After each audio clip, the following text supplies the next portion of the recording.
When they had passed all those troubled ways, the garden sweet spread forth her green to show.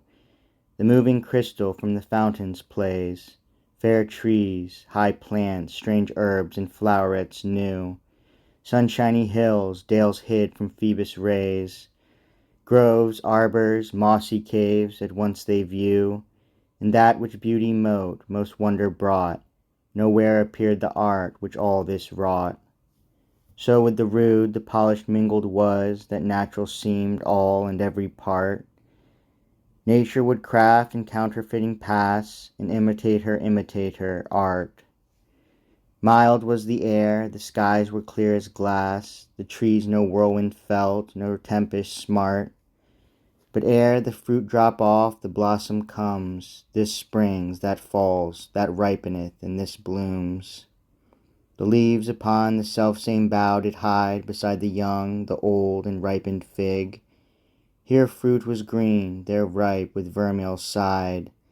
The apples new and old grew on one twig. The fruitful vine her arms spread high and wide, that bended underneath their clusters big. The grapes were tender here, hard, young, and sour. There purple ripe, and nectar sweet forth pour. The joyous birds, hid under greenwood shade, sung merry notes on every branch and bough.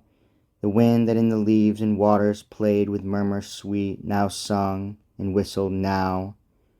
Ceased the birds, the wind loud answer made, and while they sung, it rumbled soft and low. Thus were it hap or cunning, chance or art, the wind in this strange music bore his part.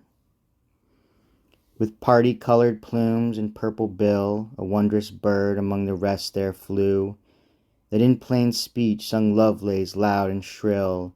Her Latin was like human language true.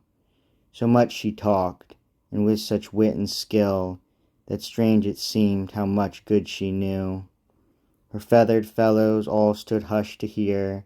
Dumb was the wind, the waters silent were.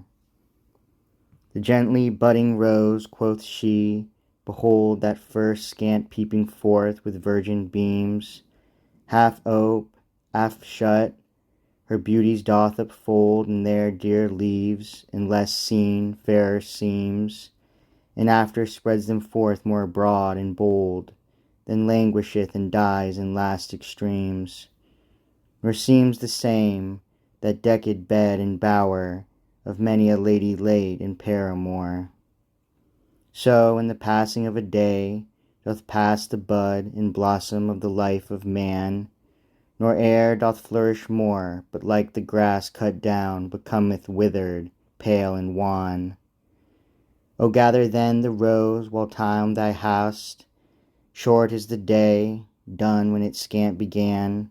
Gather the rose of love while yet thou mayest, loving be loved, embracing be embraced.